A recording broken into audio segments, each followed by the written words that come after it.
Hey guys, what's going on? It's me, Destiny here, and I'm coming to you today with some surgery updates and some questions that you guys have had I'm going to answer. So some of the biggest questions I've had is about the scar, the back area of my head, the donor area, and kind of a play-by-play of what exactly happened during the surgery, because I put a video in my bottom bar kind of showing you how the hair was harvested, and I've been getting so many questions like, oh my god, you were awake for that? Is the hair gonna grow back? What does the scar look like? I've even been getting questions about how to choose the proper surgeon for you. What made me choose Dr. Deep and the MHTA clinic? Just a whole bunch of different questions. So I'm gonna go ahead and answer those. First question I want to talk about is why I chose the MHTA clinic and how I chose Dr. Deep. Um, while when I actually started to do research on it, I found quite a few doctors, especially here in LA and in Silicon Valley. I found a lot of doctors. I found a lot of great doctors. I found a lot of different ways to get the procedure done. I mean, they have procedures where they actually lower your hairline and they stretch your scalp and they stretch it forward and they completely Frankenstein your top. I've seen different procedures where you have to wear an expander under your scalp to grow your hair bearing area and then to kind of stretch it forward. I've seen doctors who specialize in men, doctors who specialize in women. Didn't find too many that specialize in ethnic hair, and it is very, very important because we have very fragile hair. Our hair roots are curly and our hair is easily damaged, and you have to really understand black women, hair, hair structure, history, hair loss patterns. You have to know the aesthetic of a hairline. What's the difference between a black woman and a black man's hairline, a white woman and a white man's hairline? You have to care. You have to be able to look at somebody's face and be able to tell what shape, size, hairline will look good on them. It can't be too low, it can't be too high, it can't be too dense, it can't be too perfect, it can't be too round or too anything.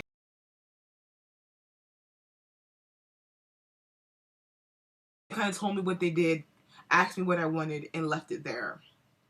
When I spoke with Dr. Deep on the phone, he told me what he did, and he told me so with such passion. Like, he was talking and he was just like, yeah, I want to, have this special need for myself because I'm extremely passionate. And just so many doctors don't really focus on ethnic hair types. And it's true, because when you look at the most of people who get hair transplants and hair procedures, it's white men. So that's kind of what everyone focuses on. And then the fact that Dr. Deep focuses on ethnic hair types in women and the aesthetic of the actual hairline, it's very, very important, because you can go to a doctor and bring in a picture of Beyonce and say, hey, doc, give me this hairline, and he'll do whatever you want because you're paying, and maybe he doesn't care as much about his name, or maybe he thinks that's the best thing to give you what you want. I feel like Dr. Deep gives you what you need, and he lets you know straight up. And he even told me, like, he lets lots of clients go because so many clients, want to take a higher hairline or something and, put it here, or just want an artificial hairline or want a designer hairline that won't be successful. It won't be aesthetically correct. It won't be pleasing, and it won't do anything for his name. And in the long in the end of the story, the doctor is definitely going to want his work to look good, just like a makeup artist or an actress or anybody who does anything. You want your work to look good. You don't want to just do whatever. He could have bought a picture and said, hey, do this for me. He could have did it. I could have went home and looked a mess. But he sat down with me and he explained to me what shape hairline will look best on me and why. He explained to me, traditionally where my hairline should be traditionally. He showed me where he wanted to put my hairline, and then I showed him where I wanted my hairline. And we worked in between what he wanted and what I wanted, and I am very pleased. I'm very, very pleased. His staff is extremely friendly, and I'm very reactive. When something's not going right, when something I'm confused about, I get all crazy. People will get crazy back with you. And his staff is just so patient and so understanding and so professional. When I was there, the whole time I was there, I never felt an ounce of shade, of shame, of glary eye, like, who are you? Or, you know, they were just completely 100% sweet, sweet girls. But I chose him for all the reasons that I mentioned. He just really, really knows his craft, and he really, really cares. And he didn't, when we got on the phone, I didn't get the impression that he was just all about, yeah, come here, let me do this surgery, let me get the money. Ooh, you do YouTube too? Yeah, yeah, let me completely exploit you. Absolutely not. Next question is, what exactly happened during the surgery? But I actually have one question before that. Where is the doctor's office located? Where am I located, and how did I get there? I live in Hollywood, California. The doctor is located in San Jose, California. Los Gatos. Los Gatos. I took a cab there. A cab. I took a plane there. Um, Plane is like an hour and change ride away from Hollywood, away from LAX. And I was only in San Jose for a day and a half. Went on the 9th, came home on the 11th, and today's the, what, 25th, 26th? I don't even know today's. Healing already. That's that. As far as the procedure, I woke up very early in the morning of the 9th, at my hotel. Called a cab to go to the clinic, and they handle all that for you. They have car service. They give you the phone number of a guy, and he comes and he picks you up from the airport, and he brings you to your hotel, and in the morning he brings you from the hotel to the clinic. Got to the clinic, got inside. When you get inside, you fill out all your paperwork, all your charts. The nurse rubbed some cream on my head, and then gave me a big binder filled with food and asked me what I wanted to get for lunch. And that was really great because I love to eat. I ordered lunch. I sat there, and then the doctor came. There was one gentleman before me. He took him first. I was so happy when the doctor came in. He was so nice, and he's such a nice person. So the first guy went and got his consultation. Then I went to get my consultation, and that's when we figured out where I want my hairline, you know, how many grafts it would take. You know, you fill out all your paperwork. Then he gives you 2 volume and some other pill. You know, you eat one, you take one, and you take 2. And then like 20 minutes later, you're feeling like a happy hour, baby. It is so funny. Then they get you all prepped up. They shoot you up. They shoot you in your arm. Then they shave the area where you're going to donate your hair from, which is back here. And then they shave that, and they give you lots of shots in that area. They put the Kardashians on. I was groggy, and then they started cutting out my donor area and separating the hairs. And after they did that, they sewed my head up, and then they moved on to the front portion of my hair and just slowly began to fill in the shape that the doctor drew. We did that for a few hours because I used like 3,000 some odd grafts. We did that for a few hours, and then after that I was done. Ate my lunch. I ate my lunch in the operating room. Ate my lunch. When we finished, took some instructions from Dr. Deep and the staff. Went back to the and had something to eat, relaxed, all that good stuff. Next morning, they recommend that you don't fly the same day. Went in the next morning so they could show me how I wash my hair. And then that was pretty much the end of the surgery. And it all went really, really well. It all went really good. A lot of people ask also, how do you kind of figure out who you want? How do you find your good doctor in your area? Well, I would definitely focus on finding a doctor that I'm comfortable with, finding somebody that has great recent before and after pictures, people who have testimonials, a good solid professional website. Of course, having the proper accreditation, speaking with them on the phone, making sure they understand and are taking your needs into consideration, making sure they sound very knowledgeable, making sure it just sounds like somebody who I just like and I get along with. There are some doctors, look, if you're a foot doctor, we don't have to be all that cool. If you're, I don't know. There's some doctors and stuff that I'm like, okay, whatever. Gynecologists, regular doctors, whatever. Just do your job, get in there and get out, whatever. But when someone's going to do something to your face, something that I'm showing you guys, It's going to be all in your face, something you're going to have to deal with forever. I want somebody who I like. Okay? I want somebody who feels like we could be cool. This doctor is cool. We're cool. He's nice. You know, you want that feeling. You don't want somebody who you kind of are looking out the side of your eye at working on your head and face. Not me. Not me. You know what I mean? Not something I'm going to have on my head and face forever. Because if he decided to do whatever the heck he felt like, I'd be walking around here looking jacked up. And that's not cool. So I was awake during no, I wasn't fully awake. I was under local anesthesia. And then there were times when I was asleep, because I do remember waking up and being like, where am I? And I was like freaking out. And I was just like, ugh, you know, just all out of it. And it was just really funny. And so it didn't hurt. Afterwards, for the first days, trying to sleep, your head is swollen, your face is swollen, your head feels tight, you have to sleep at a 45-degree angle, you can't let your head get damaged. I had an incident where I fell at the airport before I was leaving, and I had to go back to the office and get stitches reapplied and get new shots. So that's all a pain. I was very nauseous for a few days, and I was just in and out of extreme nausea and being extremely tired for a few days. I was extremely swollen and weird looking for a few days, but honestly, those few days were well worth how I feel now and how I felt the other day when my friends were like, let's go to the beach. And I was ready in 5 minutes, 10 minutes, okay? Put on a little sunblock, put on a little bit of BB cream. I put on my turban, a sports bra, and some pants, and we were in the beach in like a half an hour. Not worrying about my hair and how it looks and if it's going to be wet and if it's going to get too hot. It was just me there, and I was just happy. I was very happy and very free, so I will take all that nausea and all that swollenness all over again. The next question is about regrets. Do I regret it? Do I wish anything was different? Would I do it all over again? Do I feel like I made the right decision?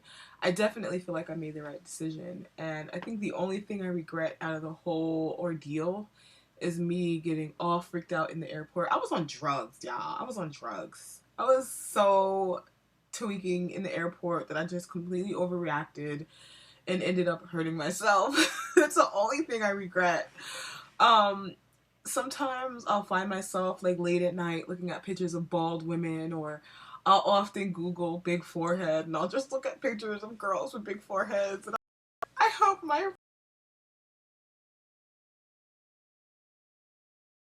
yeah, I still got a dome. Yeah. So I'm happy. You know, he didn't give me like a typical forehead. I still got like a 6 head. I still got a big head. Team big head. Yes. Nah, that's what he said. But you know, I find myself like looking at pictures of girls, and I'll be looking at Rihanna, I'll be looking at Tyra, and I'll be looking at like Black China, who was a big Christina Ricci, Angelina Jolie, so many like high fashion models, and I'll just be like, yeah, you know, I still have my big head. It's just that now my hair can act right with it, because a lot of people don't understand. I didn't have a big high forehead like Khloe Kardashian has like a high forehead, kind of wide.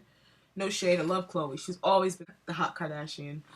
But if I had a high, regular, flat, high hairline, my hair would still fall to the side and it could still fall to the front. But the fact that my hairline was starting back here was doing me no good. It was doing me no good. And I know a lot of people are going to say, oh, but you made that video about teeny weeny afros and being too ugly and just being happy with who you are and not worrying about all this stuff. Well, what I said in that video, I still stand by 100%. And what I said in that video was I wasn't going to let any of those things stop me from embracing my natural hair. And I didn't. I wore my hair out. You know what I mean? For the first out in a teeny weeny afro or back in a banana clip. And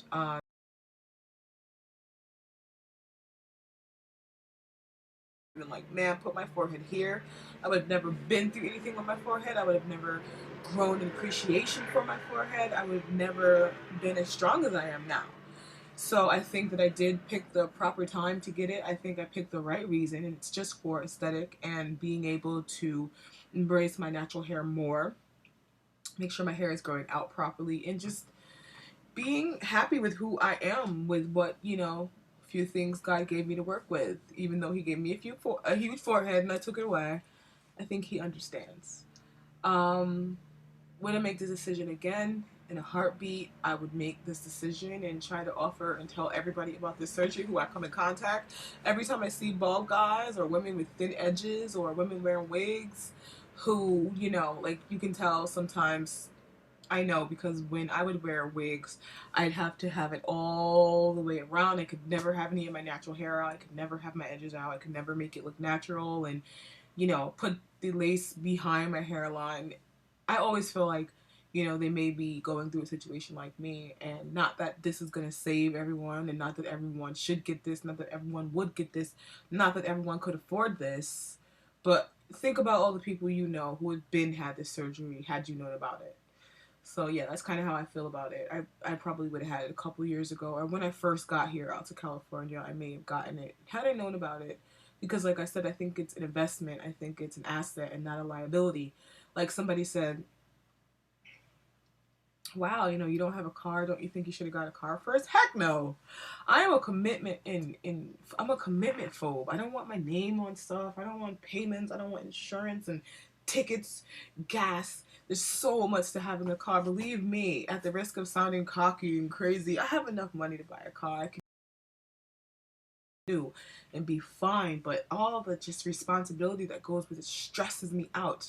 And it's a ability. It can kind of become an asset, but this is an asset. This is an asset. I'd buy this over a car, over a house. I'd get my hair done over having a baby, over anything, you know, but everybody has different priorities. But that was a question somebody asked me. I definitely choose this over a car any day. And what else? Did I feel like I was ugly with my big forehead? No. Never in a million years did I feel like I was ugly. Sometimes I felt like less attractive, but I think big foreheads make women more attractive. There's more face. I think it's more feminine. And I think over time I've just learned to appreciate the look. I don't know how to explain it, but girls who have a tiny bit of a bigger forehead I just find really, really pretty. Like I named some of the biggest names in Hollywood earlier. So, you know, I don't think it would have ever stopped me from doing anything I ever wanted to do, but at the end of the day, my hairline was less functional than others, and it resembled the look that of somebody who was having a receding hairline, which at the end of the day can look unhealthy, keeping it stupid real with you guys. So that was my hang up, you know, that was my hang up. The world didn't put that on me. So that's about that. I think this video is going to be stupid long, but I just wanted to come and share that with you guys. The helicopters keep it popping around this place. Ugh! I think that movie with Justin Timberlake is having a premiere. Another question I've been asked is, was the surgery expensive after the fact? I mean, after I paid for it, you know, did I have to buy medicine? Did I have to buy special this? Did I have to buy special that? Creams and wraps and all this stuff? No, actually, the doctor gave me all the medicine, and the doctor also paid for my hotel room, which is something that you have the option to do if you work with Dr. Deep. He will pay for your hotel room. The only thing I had to get out of pocket was this, and I didn't even have to get it because he gave me packs of Bacitration, but I wanted concentration plus pain relief, and Neosporin is fantastic for healing, so I decided to get this. Another question I got asked was the other day when I removed my scabs, did I decide to do that on my own? Was it time? Don't scabs come off by themselves? Yeah, scabs do come off by themselves, but the doctor recommended that I started help loosening them because the hair wants to start growing obviously after a few days to a week, and removing them by yourself or helping them remove themselves was the way to go. So I just did the doctor told me to do. Another question is, am I gonna rock a short haircut after my scar heals? Yes. Actually, in my last video, I kind of mentioned once my scar heals, I'm gonna cut all my hair off. I kind of want to show you this is pretty much all I have left. I actually cut like 80% of my hair off and just left this so I can use it to make sure the bandage is sticking up there good and stuff like that. Remember guys, there's only one Destiny Godly and there's only one of you too. And I hope to see that one of you around here sometime soon. Bye guys.